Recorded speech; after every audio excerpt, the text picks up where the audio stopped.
It's day 9 of Joseph Mann's expedition into the extreme wilderness of Antarctica.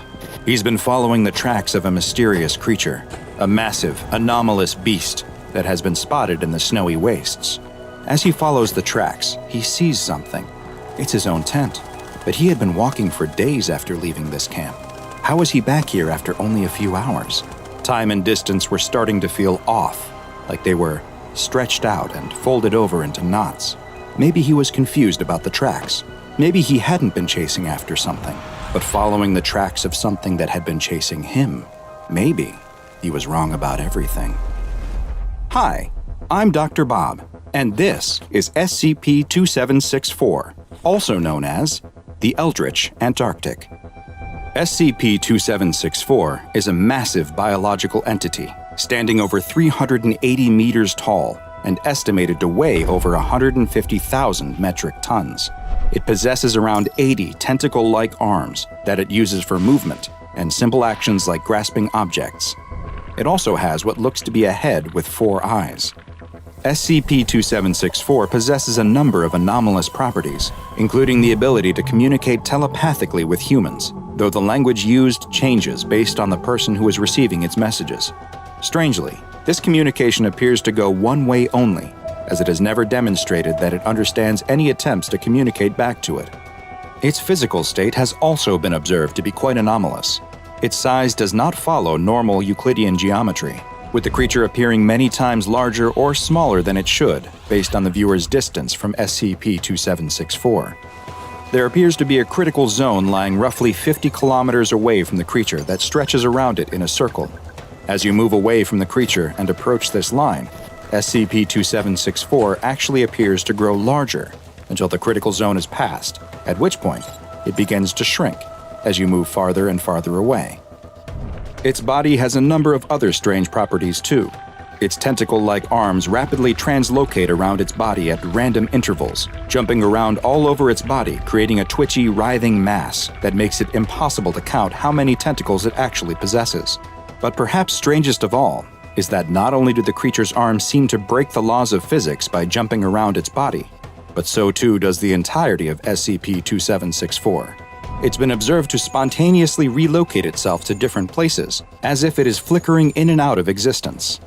It appears that the creature flickers into a new place like this at random intervals, but it may be following some yet unknown rules, as it has never been seen appearing more than 25 kilometers away from where it was last seen, and always flickers back to its original location within 48 hours.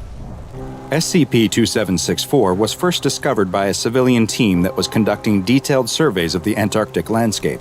The team observed the creature and were immediately alarmed by its strange properties, especially its bizarre geometric qualities. They returned to their home base and described what they had seen to a colleague, who was actually an SCP Foundation researcher in charge of investigating anomalous activity in Antarctica. This researcher sent word back to his superiors, who activated Mobile Task Force Eta-5, also known as the Jaeger bombers. Eta-5 administered amnestics to the survey team and any other exposed civilians before setting up a perimeter around SCP-2764. What they would eventually learn was that the perimeter they established was far too close. In his investigation logs, MTF Eta-5 Commander Joseph Mann noted that he immediately experienced strange anomalous effects, such as how the creature seemed to shrink the closer he got to it, and the strange voices in his head. His curiosity soon got the better of him, and he decided to do some of his own research into the entity before the rest of the SCP Foundation scientists and guards arrived to take over the investigation. Mann gathered a couple volunteers who were also curious about the nature of the anomaly and set out on an expedition to gather more information. Just as they had experienced before, the more they walked towards the creature, the more it appeared to shrink in size. They also made note of strange prints in the snow. At first, they looked to be human prints, but then seemed to change into something that looked as if a squid had pulled itself onto the land and was dragging itself through the snow. After several days, the whole team was hearing voices. They also realized they had left their tissue analyzer back at a previous camp and would have to backtrack to retrieve it. As they moved away from the creature, they expected it to now increase in size, but it didn't. It stayed the same. Either something had changed about the anomaly, or SCP-2764 was moving towards them. After recovering the tissue analyzer, they continued on towards the creature again. Commander Mann began to understand the voices he was hearing and could even make out certain words like snow and back. Their perception of time was affected too. Hours seemed to stretch out or pass by in the blink of an eye. The voice he was hearing started to become more direct, and the message was clear: turn back. Mann was compelled to press on, though, even with the extremes of the Antarctic cold beginning to weigh on him. But then, SCP-2764 suddenly vanished, flickering out of existence, and the team was left with no choice but to follow the strange tentacle-like tracks in the snow, hoping they would lead to the creature. The tracks led them back to their old tent, the same one they had left the tissue analyzer at before, which should have been impossible based on the time and distance they had walked. Just then, Commander Mann realized that he had been wrong. They were the ones who had been pursued. They hadn't been following the tracks forward, but backwards to where they had been. Even worse, he realized that his team had disappeared. He was completely alone. Commander Mann continued to trudge through the snow, walking without direction, when he spotted SCP-2764 again. It was circling him, trying to maintain its distance, but he raced towards the creature and sliced off a piece of its flesh for analysis. Something strange happened when he placed it in the analyzer, though. The machine displayed a 0, which was the reading for human tissue. This strange result required further analysis from the Foundation researchers who should now have arrived to take over the investigation, so Mann began to make his way back in the direction of home. He spotted what looked to be members of his team off in the distance, and assumed that they must be on a mission to rescue him. Try as he might, though, the spatial anomalies prevented him from ever getting closer. It felt like it would take him an entire day just to walk a few feet. He assumed it must be the same for his rescuers as he watched them off in the distance, seeming to never get closer. At one point, he could even see as they stopped and turned back, appearing to return to an old campsite. He couldn't understand what they were doing, but then they disappeared entirely, only to reappear much closer to him. Commander Mann, now sure that there was something terribly wrong happening, tried to approach the now single rescuer he could see to tell him to turn back, but before he could, the man rushed at him with a knife and cut a piece of his flesh from his back. It's at that point that Commander Mann finally started to understand. He hadn't been watching a rescue team come for him. He'd been watching himself. He had been walking towards the creature, and yet, at the same time, he had also always been the creature. Commander Mann was trapped in a time loop where he was doomed to transform into the monstrous SCP-2764 and then watch himself meet the same fate over and over again, forever. The voices he had been hearing telling him to turn back were his own, words of warning that he was doomed to always ignore. SCP-2764 has been classified as Keter and is currently located in a classified area of Antarctica. A 150-kilometer radius has been established around the object, which is to be monitored at all times by Mobile Task Force Eta-5. Any civilians that come within the 150-kilometer radius, either by accident or due to SCP-2764 flickering to a populated area, are to be administered Class A amnestics, and any civilians that may have knowledge of the event are to be administered Class B amnestics.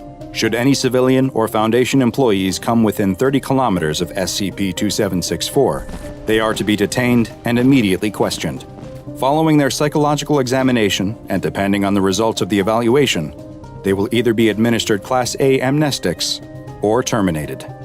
It is the mid-19th century, in a village not far from St. Petersburg, Russia, where a sideshow carnival has been set up. There are a number of tents displaying various attractions, a man juggling fire in front of one. In another, a large bear balances on top of a ball. A detective from the St. Petersburg police force has been led here in the course of his investigation into the disappearance of a local chess prodigy's twin daughters. He had heard a rumor that the girls may be here, and he could easily imagine a kidnapping victim forced to perform as part of this seedy traveling circus. After passing by a contortionist and a man throwing knives at a woman strapped to a board, he found what he had been looking for: a large tent with a hand-painted sign reading, "The Samurai. See the unbeatable chess automaton." The detective had heard about these kinds of shows, and had even seen one himself. They would claim that their mechanical contraption could somehow play chess and beat even the best grandmasters without any human assistance. But the detective knew their secret. Inside was a person, cleverly hidden in such a way that you'd have no idea from the outside. But there was always someone in there, pulling on strings or levers to manipulate the machinery as the crowd looked on amazed at the feats technology was capable of. And who better to hide inside one of these charlatan boxes than a small girl who had already shown an incredible aptitude for chess? Two girls were even better than one. They could work together or take turns playing in shifts. The detective had the feeling in his gut that had yet to be wrong. The girls were in that machine. The detective enters the tent housing the automaton, but is stopped at the entrance and told that he has to pay if he wants to see. The smoky, lamplit tent is crowded with men all huddled around something in the center. A burst of cheers come from the throng, and again, the man demands payment for entrance, poking the detective in the chest, telling him he has to pay or get out. The detective asks if he's the owner of the machine, but the man says he's just the exhibitor. He again stresses that the man has to pay or he'll be forced to leave, again punctuating his point with a stern poke to the chest. As the man pokes the detective again, though, the detective grabs his hand and twists his arm behind his back. He asks again who the owner of the machine is, but the exhibitor, through gritted teeth, tells him he really doesn't know. He only communicates through letters and doesn't know the owner's real name, or even what he looks like. The detective shoves the man aside and heads deeper into the tent. He enters the crowd of men, pushing them aside, and finally sees what everyone has been so amazed by.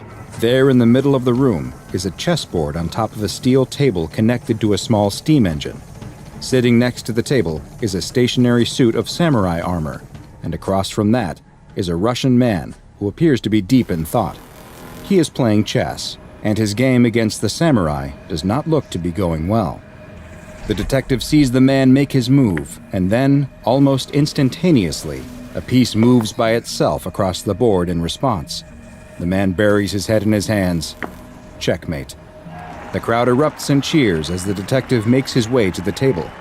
The exhibitor is rushing towards him, trying to stop the detective as he inspects the samurai suit. The suit falls to the ground. It's empty. The exhibitor is pulling on the detective, pleading with him to leave. The detective knows the girls are in here, though. If not in the suit of armor, then under the table itself.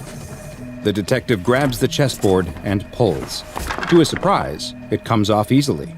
And underneath is machinery. A complicated series of tubes, magnets, and gears whir and hum with electric current. The detective can hardly comprehend what he's looking at until he spots it. There in the middle of the machinery are two glass jars, connected to the rest of the device by wires. There's a pink blob of organic material in each jar. Brain matter. And they are labeled with the missing girls' names. This is SCP-1875, also known as the Antique Chess Computer. SCP-1875 is a chess automaton from the Victorian period that is made up of four main components. The first of which, SCP-1875-1, is a steel table measuring 72 centimeters by 72 centimeters by 64 centimeters, with a standard 8x8 chessboard painted on top. Inside the steel box is a sophisticated piece of machinery that combines mechanical and biological elements. The movement of the pieces comes by way of magnets, with the moves themselves appearing to be decided by an analytical engine. Integrated into the analytical engine is brain tissue from the twin 14-year-old daughters of a Russian chess prodigy who went missing during the 19th century and were never found. The pieces, which have been designated SCP-1875-2, form a standard 32-piece chess set and are carved in an Oriental style. The pieces have magnetic bases, and the tops have been identified as being carved human bone and genetically matching the brain tissue in the machine.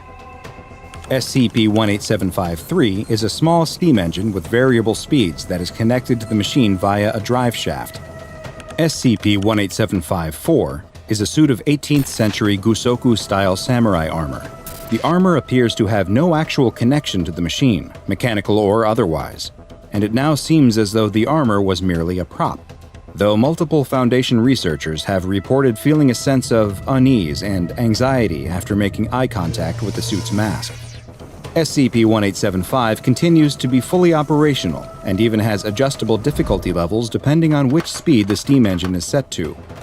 To test the chess-playing abilities of the machine, A D-class personnel was seated at the machine across from the samurai, and moves that were decided by chess software were broadcast into the room.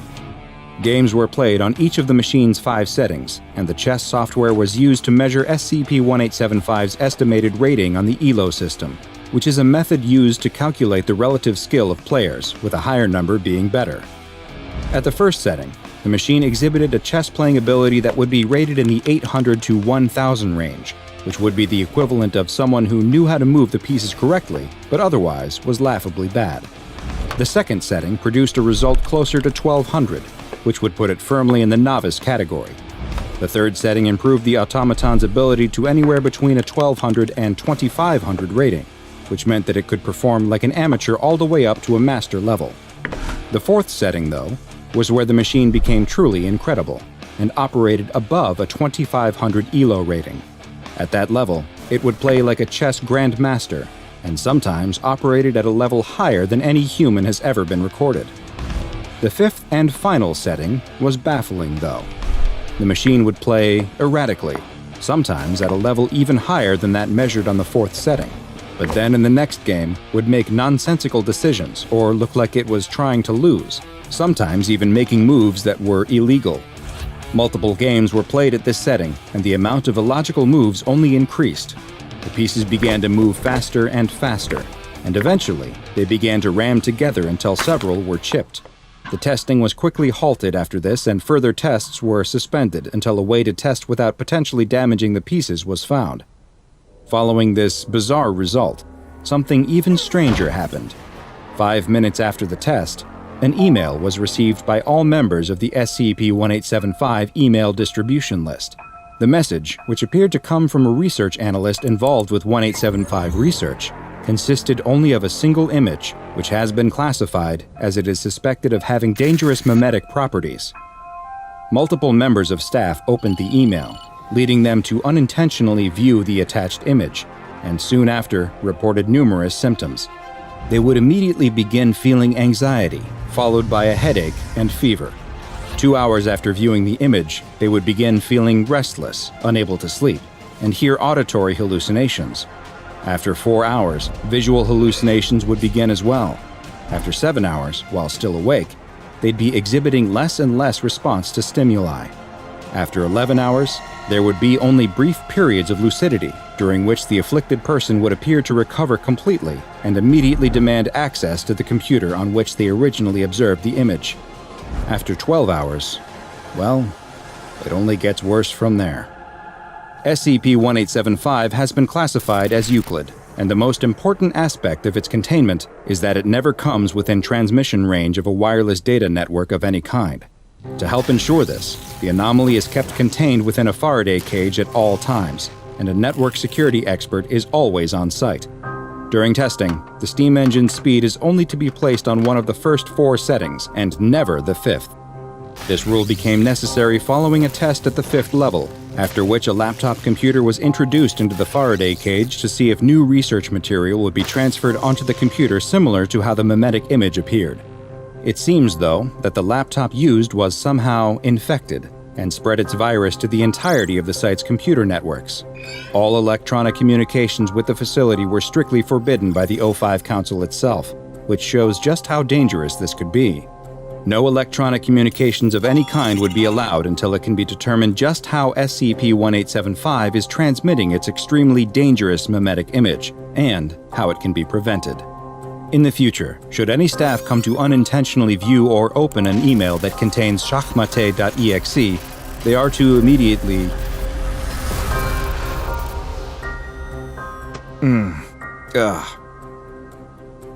What happened? No, I'm fine. Are we still recording? Yeah, no, I can take it from,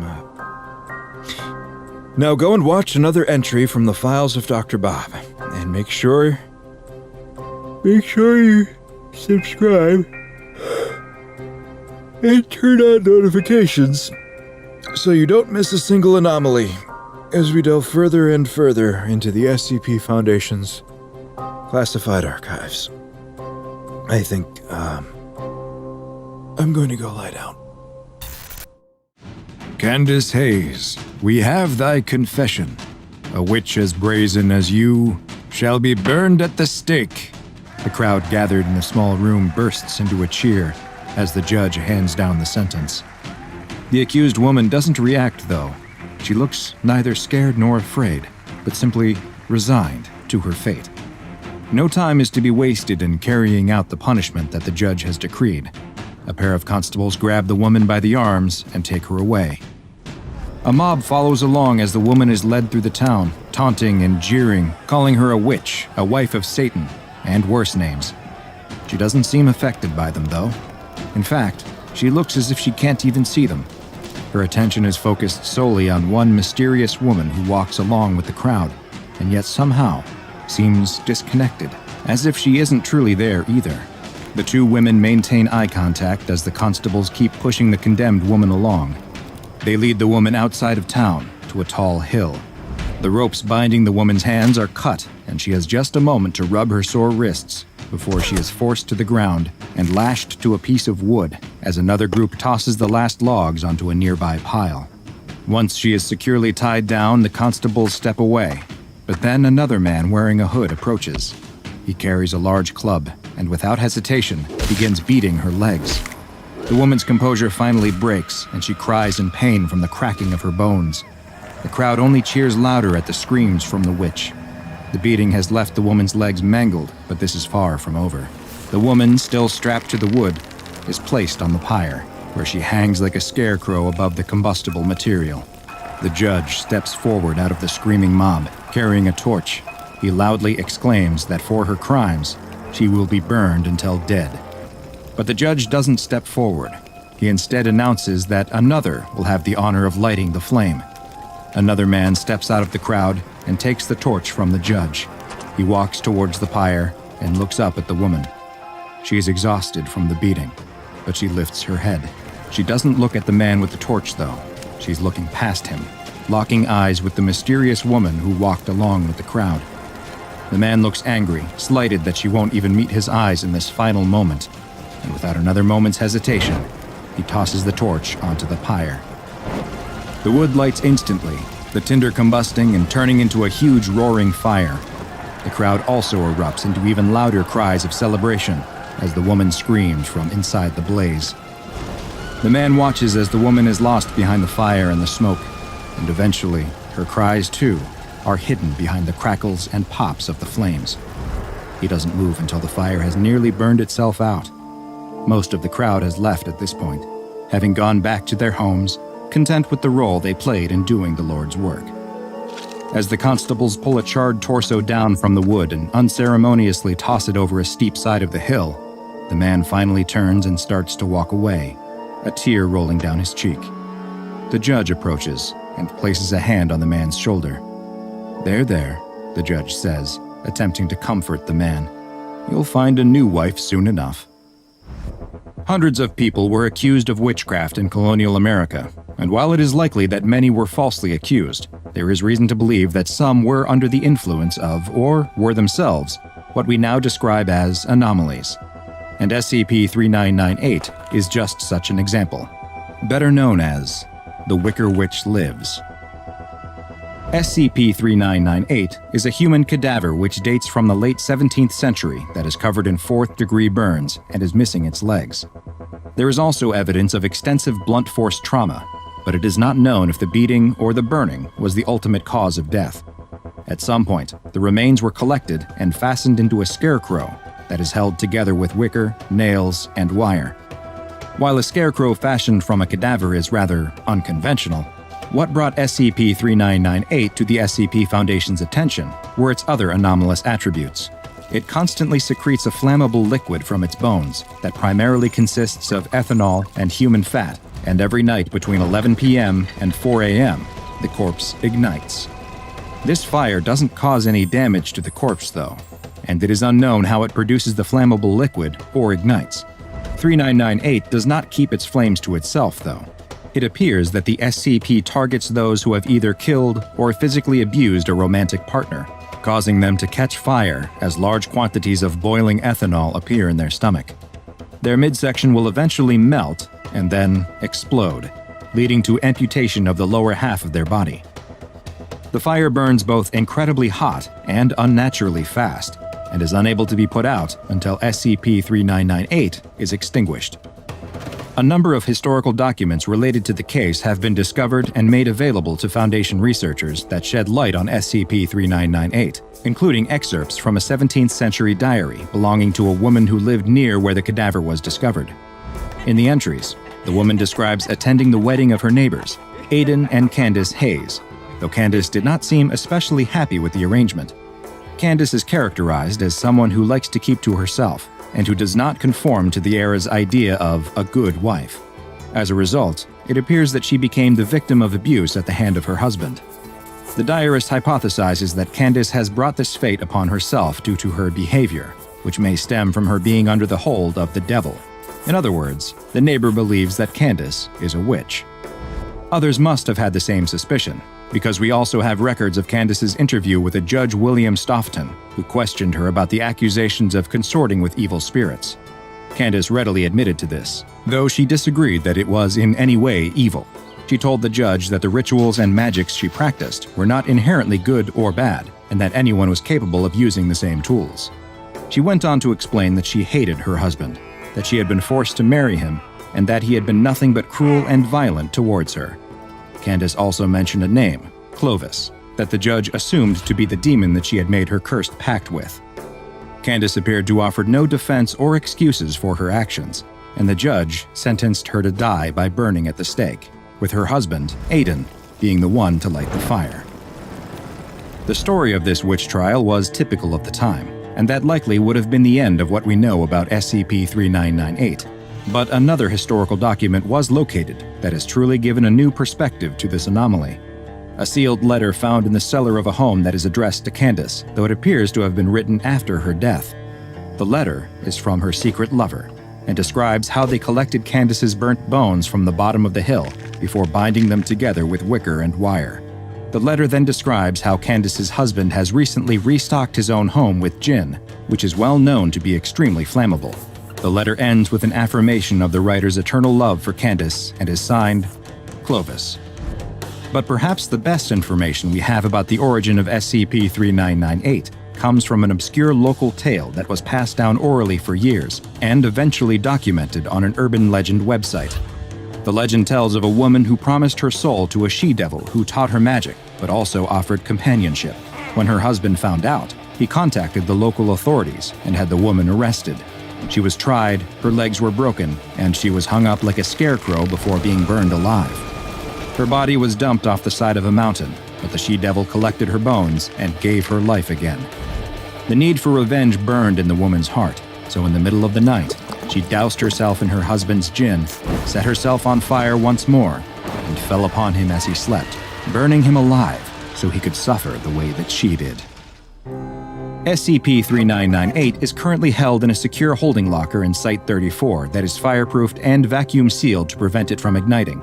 Every morning at 9 a.m., 3998 and its locker are cleaned to remove the secretions of flammable liquid. D-Class personnel who have been convicted of domestic abuse crimes are to always be kept at the site to ensure that they are the targets of SCP-3998, which, when it's not allowed to ignite, will result in them only feeling mild discomfort in their head and chest rather than spontaneous combustion. Due to its relatively easy method of containment, SCP-3998 has been classified as safe. However, recent developments have caused the Foundation to rethink this classification. Despite 3998 being securely contained, the number of arson-related homicides in the state of Massachusetts have actually increased following containment, with many showing the same damage to their body as would be expected in a victim of SCP-3998. And while it may be that these are the result of a yet uncaught serial killer who simply happens to employ similar methods of killing their victims, a recent re-examination of the SCP-3998 corpse has revealed more troubling details. The body of SCP-3998 does not belong to Candace Hayes, and in fact appears to be a male who was in his 30s at the time of his death. Following these new revelations, reclassification of SCP-3998 to Euclid is pending.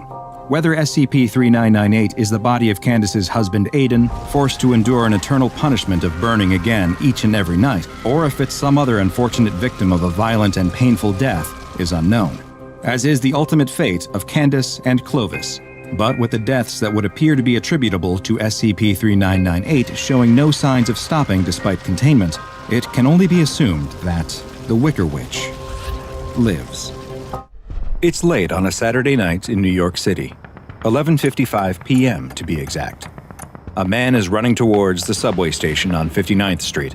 He's just gotten off from work at the restaurant where he waits tables, and he's in a hurry to get home and spend some time with his girlfriend. As he approaches the station, he notices something strange. Someone has placed a wooden barrier in front of the entrance. The man has never seen something like this before, but he hasn't lived in Brooklyn very long. Everything about the station looks normal behind the barrier, and he's in a hurry.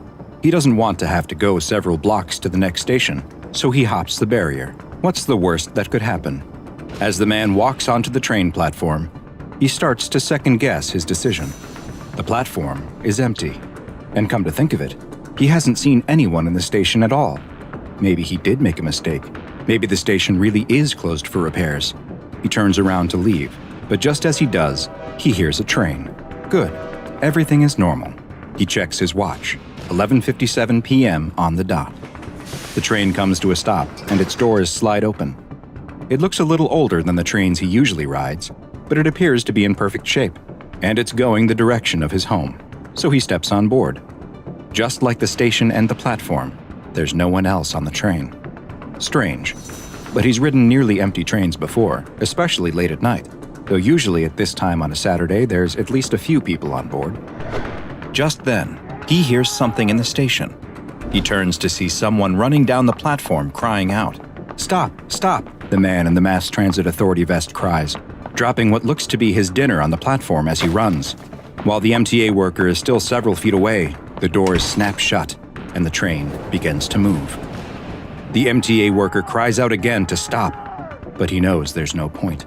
He watches as the train heads down the tracks and disappears into the darkness. With a sigh, he takes out a walkie-talkie and it squawks to life.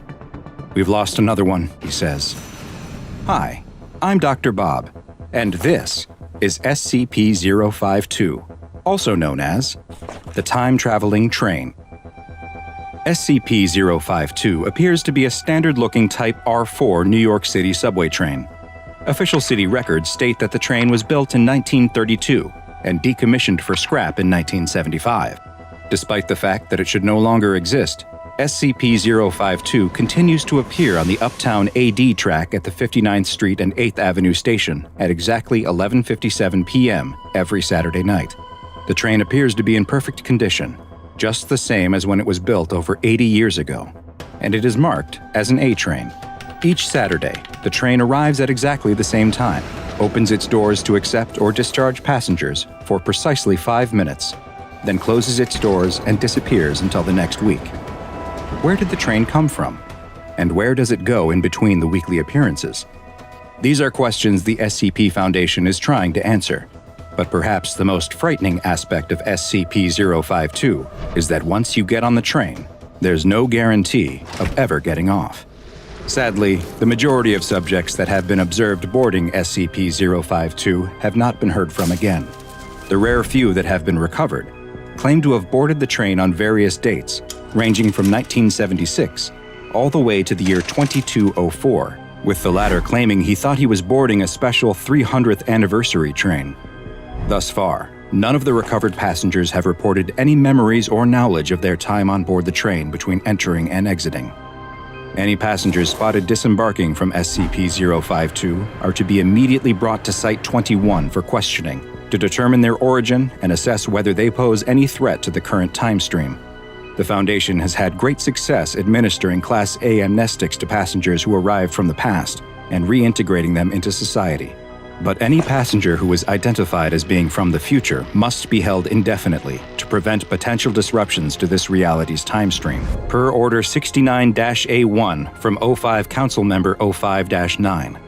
There are currently 26 recovered passengers being held at Site 21 who fit this description, and there are not yet any procedures in place that would allow for their safe release into modern society, nor has there been any workable theories for how to return them to their original home time. Despite the protocols in place to prevent public access, Some passengers from the present have still managed to accidentally board SCP-052, and subjects from other times continue to appear. Following interviews, it's been discovered that some of these subjects arrived from alternate timelines and realities. This raises the question of whether it is possible for SCP-052 to appear in other times and places, which may require the containment of additional locations, and reports of any suspicious activity involving unscheduled trains are being monitored and investigated around the world. Following its initial discovery, several tests were attempted in order to better understand the anomalous train and what may be happening when it is no longer visible. The first test took place on May 31, 2009. An agent was told to simply board the train. They did as requested, and have yet to be recovered as of the present date. A second test took place a week later on June 6th. This agent too was never recovered, though reports indicate that he may have returned to our timeline in 1980, at which point he was killed in a confrontation that has since been classified. A third test was conducted the next week on June 13th. Once again, the agent was told to board the train and did so. This time, though, the agent returned. Just 2 weeks later, on June 27th, the agent stepped back off the train, with his hands appearing to have been surgically removed. A note had been placed in his pocket that had the simple message, "Send no more," written on it. The agent claims not to remember any of his experiences on the train over the 2 weeks he was gone, or what may have happened to his hands.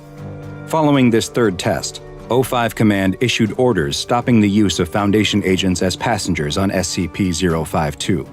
D-Class, due to their disposable nature as convicted felons and death row inmates, were considered as potential replacements for the agents in the exploration of SCP-052, but the risk of releasing them into the past or the future was determined to be too great.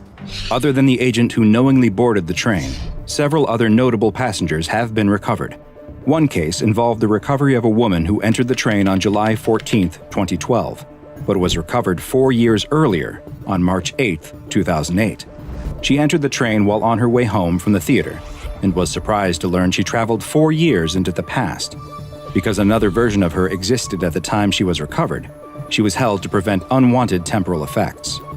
Another subject was recovered in 2008 who claimed to be from the year 1976. Although there was nothing physically wrong with him and no risk of time stream disruptions, Foundation psychiatrists recommended that he be held indefinitely, as 32 years was believed to be too long a period of time to successfully reintegrate into society. Perhaps the most interesting recovery was of a man claiming to be a Level 4 supervisor from the SCP Federation, who boarded the train in December of 2124. He said that he had been administered a Class A amnestic prior to boarding, and remembered nothing until his recovery in 2010. While the agent can clearly never be released into society, O5 Command has approved the sharing of classified information about various anomalies, in the hopes that he can provide additional information on possible containment procedures. Because SCP-052 has so far proven impossible to stop or remove from the New York City subway system, it has been classified as Euclid. But its predictable nature means that the Foundation is usually able to prevent the public from encountering it. The 59th Street ABCD station is closed to the public between 11 p.m. on Saturday night and 1 a.m. on Sunday morning, under the pretext of track maintenance. Any passengers seen leaving SCP-052 must be taken to Site 21 for debriefing and processing, and members of the public who simply see SCP-052 may be released after the administration of a Class B amnestic. As for what happens to most of the passengers who board SCP-052 and are never seen from again, we simply don't know. As you can clearly see, this completely throws our entire understanding of our place in the universe into complete disarray, says the astronomer as he excitedly makes his case to a panel of aged and supposedly learned advisors. My observations leave no doubt that everything we previously suspected to be the absolute truth is wrong. The panel of advisors murmur and lean close together to whisper to each other. The astronomer can't hear what they are saying, but the passion and joy that he felt as he explained his findings to the room is quickly draining from his face. He can see the men mouthing the words "no" and "lies" as they make disapproving gestures. But how could this be? Had they not understood what he was showing them? Maybe he didn't explain things in a way that they could comprehend. Here he was, the greatest scientist of his day, presenting hard facts backed up by rigorous observations, and this was their reaction. The group of advisors finish conferring and grow quiet. The chief advisor clears his throat, and everyone in the room waits for him to speak. Royal Scientist, this panel has examined your findings and listened to your theories. The advisor can't help but sneer at the word, and has decided that the ideas you present are not only incorrect, but dangerous. The astronomer can't believe what he's hearing. This panel, acting under the authority of the king, has charged you with the crime of heresy. The astronomer is shocked. He steps towards the panel to plead with them, but he's stopped by a pair of guards who grab him by the arms. Stop! Stop! I'm a man of science. I only presented you with the truth. But no one seems moved by his appeals. The panel watches as the astronomer is dragged from the room, kicking and fighting, still insisting on his innocence. The screams echo through the dungeon as the torturer cranks another notch on the rack, stretching the astronomer's body just a little bit more. He has no idea how long this has been going on. Hours, days. The pain has been excruciating and without end. He closes his eyes, trying to escape the torture by retreating into his mind, but he's slapped on the face and brought back to the reality of his situation. Standing in front of him is the chief advisor, the same one who sentenced him to this inhumane treatment. You can end this any time you like. Simply recant your statements and admit you were mistaken, and all of this will be over. The astronomer is unsure if by over he means that they will release him or simply kill him to put him out of his misery. But it didn't matter which the right answer was. He couldn't lie. The astronomer knew the truth, and no amount of pain, no matter how intense or how long they submitted him to it, would change what he now knew.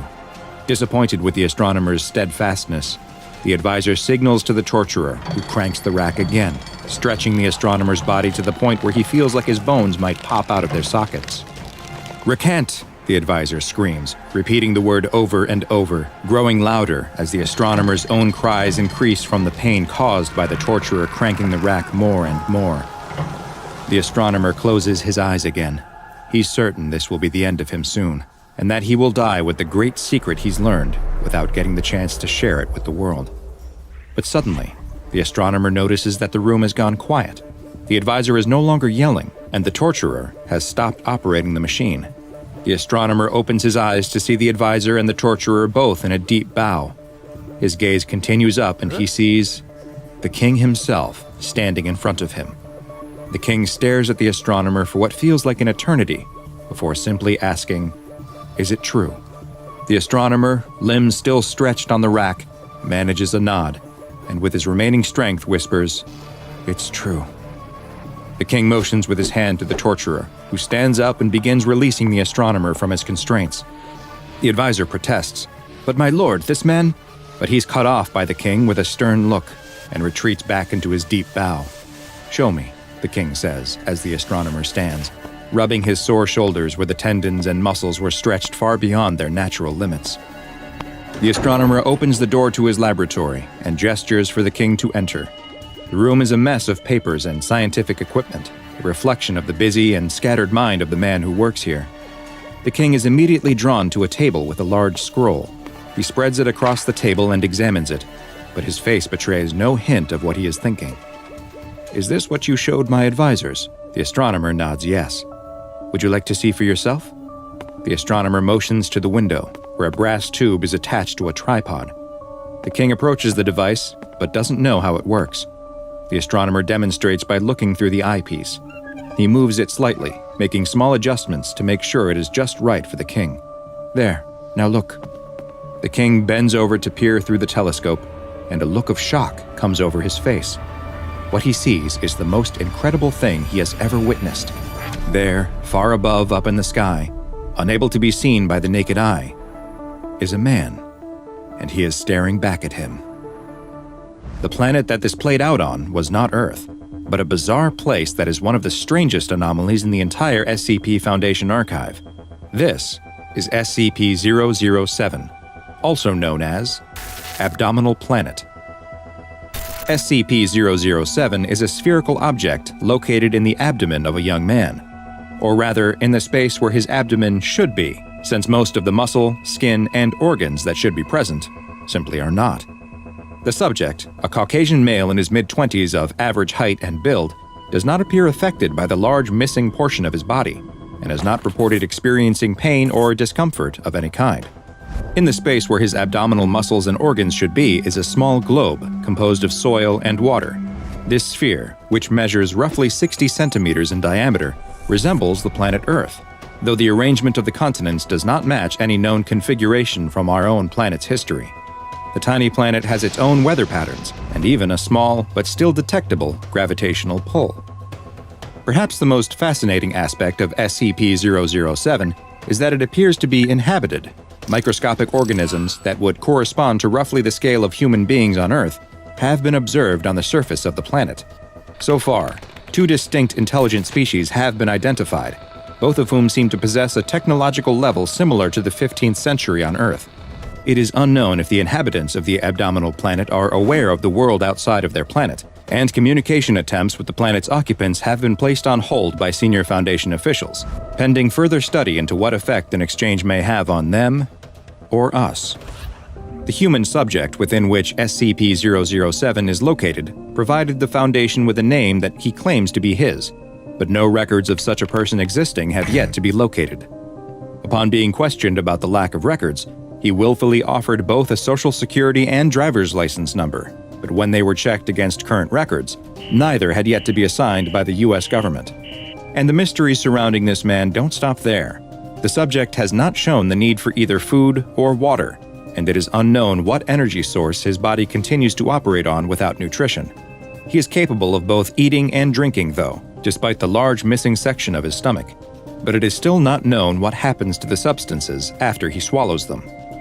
The man has above-average intelligence and scored a 128 on an administered IQ test.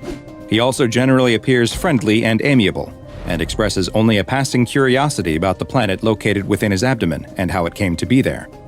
When asked about the origins of the planet, he replied very matter-of-factly that, "I just woke up one day and there it was. I don't have any idea how it got there." Due to the poorly understood nature of SCP-007, it has been classified as Euclid, and the small planet and the man it resides in are contained in a sealed, comfortably furnished 10 by 10 meter room that the subject is not allowed to leave. The subject is to be monitored closely by Foundation staff and has a weekly chess game with one of the attending doctors, which also serves as an opportunity to evaluate his mental health. So far, he has not shown any signs of mental illness or violent tendencies, and seems to be quite content. In general, he appears happy with his restricted living situation inside the Foundation facility and has made no attempts to escape. The subject has made multiple requests for access to a computer with an internet connection, but due to potential security risks, this request has thus far been denied. A man is lying in a hospital bed, and it is clear that he is not doing well. A group of doctors buzz around him performing various tests, checking his vital signs again and again. The man feels weak and a little disoriented, and the looks on the various doctors' faces tells him all he needs to know. Something is very wrong with him. Finally, there is a break in the commotion, and the doctors stop prodding at him and peering into his eyes with a bright, blinding light. All of the doctors and nurses leave the room except for one. The doctor steps towards the man and tells him that he has some bad news. You see, before the doctor can finish, someone else emerges from the shadows in the corner of the room and taps him on the shoulder. "I'll handle this." The man hadn't noticed this person, but he can see now that he's dressed in a suit, and unlike the doctors, he doesn't have any identifying items like a name tag or badge. Maybe he's some kind of professor, or a renowned surgeon who is going to tell him how they will make him better. The doctor steps back from the bed, but the man in the suit tells the doctor that it would be best if he and the patient could be left alone. Just for a moment, of course. The doctor nods in agreement and leaves the room. The man in the suit waits until the door is closed behind him to continue. He tells the sick man that he has a rare condition, quite rare. So rare, in fact, that you're the only person to ever have it, the only recorded case in history. The man in the suit sits down on the bed next to the man and takes his hand, lifting it up, examining it. The man's hand is an odd color. It has a slight green tint to it, and the skin itself appears to be taking on a fibrous quality. The sick man feels very tired, but he manages to whisper, "Are you a doctor? Are you going to help me?" The man in the suit responds, "Yes, I'm a doctor. Of sorts. A doctor and a researcher. I work for a very important organization, and I specialize in cases just like yours. Well, not exactly like yours. You're unique. Quite special, in fact. The sick man offers a weak smile. I'm very lucky. Oh yes, very lucky indeed. Well, not because of your condition, of course, but because I am here. You see, if it's all right with you, we'd like for you to come with us, to come stay at one of our facilities for a while. We can't promise that we'll be able to figure out exactly what's happening or why. But if we can, we have a much better chance of figuring out how to cure it. To cure you, so you can go back to a normal life. Do I have much of a choice? The sick man asks. Of course you do. It's completely up to you. I think this would be your best course of action, your best by far, in fact. But we can't force you to do anything you don't want to do. The sick man looks down at his greenish hand again, turning it over in front of his face, examining the small growths that seem to be sprouting from his skin. When do we leave? Right now, the man in the suit tells him. The nurses will come get you ready, and then we'll be on our way. The man in the suit leaves the room and closes the door behind him. Standing next to the door in the hallway are a pair of men wearing tactical uniforms like a SWAT team. The man in the suit tells them that luckily they won't be needed today. This one is coming easy. The sick man lies on a bed, but now he is in a new room. This one is even more sterile than the hospital, with cold concrete walls and harsh fluorescent lights. Just like in the hospital, he's surrounded by a seemingly never-ending cast of doctors, nurses, and researchers. They too poke and prod at him, take samples, and administer all kinds of tests. As time goes on, the man's condition only grows worse. It seems there's nothing that they can do to stop his condition from advancing. The green color spreads across his body, and his skin soon becomes woody and stiff. If he sits in one place for too long without moving, tiny fibers emerge from his skin, like probing roots looking for soil. All the while, the man grows weaker and more fragile. Even the slightest movement seems to cause him great pain. The doctor who originally brought the man to the facility gathers with a small group in the observation room next to the man's containment cell. They discuss the results of a recent test, which showed that much of the melanin in his skin has somehow been replaced with chlorophyll, and that the fibrous quality of his skin is being caused by the appearance of cellulose around his cells. In other words, he isn't just starting to look like a plant. He's truly becoming a plant, and there doesn't seem to be anything they can do to stop it. Try as they might, they haven't found a single clue as to what is causing the man's condition, or how to treat it. The man, though, seems strangely at peace with his fate.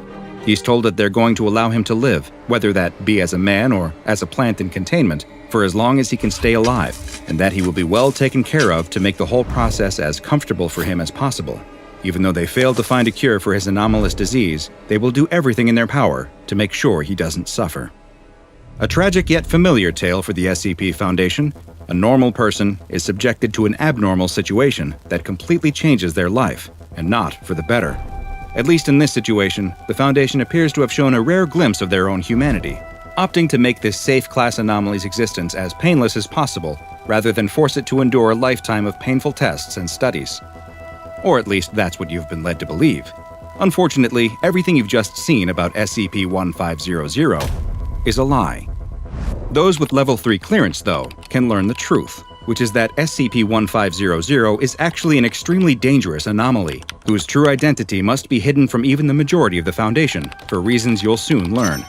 SCP-1500 is not a man suffering from a condition that causes him to slowly transform into a plant-like being, but is actually a greenish-gray, smooth-skinned humanoid with no facial features at all. Its limbs are long and multi-jointed, and its abdomen is highly distended. The skin is exceptionally durable and tough, and though SCP-1500 has no visible sense organs like ears or a nose, it still appears to possess senses that are roughly equivalent to an average human's. The entity is incapable of speech, owing to its lack of a mouth, and it has not shown a need to eat, breathe, or sleep at all. In addition to the strange appearance of SCP-1500, its primary anomalous effect is the impact it has on any human that comes within its line of sight, or rather what would be its line of sight if it had any eyes. Those that do find that they will soon begin experiencing headaches, nausea, and an overwhelming sense of dread. These symptoms will increase over the next several minutes, with the headaches becoming more and more debilitating, and the feelings of nausea and fear growing until eventually the subject passes out. They will remain unconscious for roughly 15 seconds, after which they will awaken and claim to have no memory of ever being exposed to SCP-1500. But something else strange also happens to the subject after waking. When asked to describe the creature known as SCP-1500, they will no longer remark on its faceless head or long twisted limbs. Instead, they will describe the creature as being an average-looking Caucasian male. Even stranger is that to them, it now has a name, Zachary Callahan. In further interviews with subjects exposed to SCP-1500, it became clear that many of their memories had been reshaped to now include the entity in its human-looking Zachary Callahan form. They would often describe him as a close friend from childhood or early adulthood, and one that played a significant role in their lives. They also claim that they are perfectly capable of communicating with Zachary Callahan, able to carry on conversations with him, while all the observing researchers will see is an apparently one-sided conversation between the subject and the featureless gray-skinned creature. While Foundation personnel have found that they are able to remove the false memories from the subject's minds through the use of amnestics, they have yet to be able to reverse the effect that causes the subject to see SCP-1500 as a human being, and everyone who has been exposed continues to see the entity as Zachary Callahan forevermore. It is still unknown what kind of long-term effects this exposure may have or how dangerous to their mental or physical health it will turn out to be. Even more concerning is that evidence has emerged that SCP-1500 may be able to affect more than just those in its immediate presence. Recently, a United States senator was giving a televised speech on a rather uninteresting topic. The speech started out normal enough, but then the senator began to relay an anecdote about a childhood fishing trip he had taken with a friend. You won't be surprised to learn that according to the senator, the friend's name was none other than Zachary Callahan. Investigations into the senator's background concluded that there was no person by that name of the appropriate age in the area where he grew up. It was also discovered the senator had suffered an especially bad migraine at a dinner party the week before the speech. Further research into SCP-1500's memory-altering effects have also revealed that they might just be more intrusive than first believed. Rather than simply appearing as an old friend, subjects exposed to 1500 have begun to report that Zachary Callahan actually played a much more prominent role in their lives, either as a close relative, a parental figure, or even a former lover. In each of these cases, the subjects described their feelings for Zachary Callahan as ones of adoration, and that he made them feel protected and loved. Most troubling of all is a recent addendum to the SCP-1500 file, which describes the very latest research on the anomaly and its effects. It is now estimated that as many as 23,000 people all across the world have been affected by the creature, with the idea of Zachary Callahan implanted into their memories. It is unknown why it is trying to spread its influence so far and wide, but one clue that may point to a nefarious purpose is that it seems to be disproportionately targeting political and military figures, as well as SCP Foundation personnel. Following these new developments, classification of SCP-1500 to Keter was requested and granted. Due to the risk that SCP-1500 poses through its anomalous effects, and its powerful ability to influence those in positions of great power, it is permanently kept in a modified humanoid containment cell at Site-17. No personnel are allowed to enter into its containment chamber under any circumstances, nor are there security cameras in its cell. A false containment document describing a human male with an anomalous plant-like effect was placed in the database in order to deter further investigation into the real SCP-1500. And any personnel who experience painful, persistent headaches are immediately transferred away from Site-17, while any who attempt to breach containment are immediately terminated. Is SCP-1500 planting the seeds for something big by infiltrating the minds of some of the most influential people on Earth? Or is it merely looking for a connection, as it takes on a form that it wishes it could have, in the only way it can, inside an imagination? Perhaps one day, we will know the answer.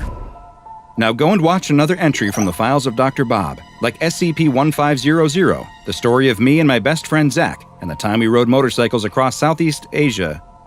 Wait a second. I didn't do that with Zach. Like SCP-163, the old castaway, for another truly bizarre guest of the SCP Foundation, whose story you definitely won't forget. And make sure you subscribe and turn on notifications so you don't miss a single anomaly as we delve further and further into the SCP Foundation's classified archives. The 13-year-old boy gets a running start before leaping across from one moss-covered boulder to another. He barely makes the jump and turns around to admire how far he leaped. He continues along through the woods, hopping over streams and making sure to swing on any hanging vines he can find, whether he needs to or not. He picks up a branch and starts to swing it against a tree, engaging in a life-and-death duel with the evil knight of the woods. After slaying the knight, the boy solemnly salutes his fallen foe before mounting his trusty steed to ride deeper into the forest. He's all alone out here and must be thousands of miles from civilization. The valiant knight unmounts from his horse and walks towards the culmination of his quest, the Tree of Lost Memories. Legend tells that anything buried beneath this tree will cease to exist.